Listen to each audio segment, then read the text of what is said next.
जसं की मी काल तुम्हाला बोलली होती, उद्या आम्हाला गावी जायचं होतं आणि लक्ष्मीपूजन गावी सेलिब्रेट करणार आहोत आम्ही. त्यामुळे आम्ही सकाळी 6 वाजताच निघालो होतो पुण्यावरून. आणि मी सारखी विंडोमधून बाहेर बघत होती, कधी गाव येईल, कधी गाव येईल. नाशिकची ती वाईब्स वेगळीच असते. आणि त्यानंतर मग आम्ही नाश्त्यासाठी थांबलो. आकाश हॉटेल होतं ते. आणि मग तिथं नाश्ता खूपच छान भेटला. आणि इथं बघितलं की एलिफंट इतका असं वाटत होतं की ओरिजिनलच आहे.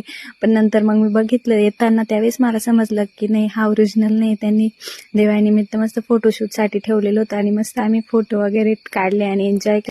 त्यानंतर मी यांना बोलली होती की बॅग खूपच हलकी, त्यामुळे तुम्हीच घ्या.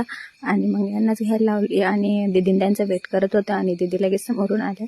त्यानंतर त्यांनी आमच्यासाठी खूप छान मेंदूवडे केलेले होते. आणि मी त्यांना बोलली, खूपच छान करता तुम्ही, असंच कायम करत राहा आमच्यासाठी.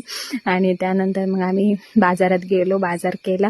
आणि इकडचा बाजार वगैरे बघून इतकं छान वाटलं ना, कारण की असं पुण्यामध्ये बघायलाच भेटत नाही कधी. इतकं स्वस्त आणि खूपच छान, इतकं मोठं मार्केट. तर असा होता आजचा दिवस. चला तर मंडळी, भेटूया उद्याच्या ब्लॉगमध्ये. बाय.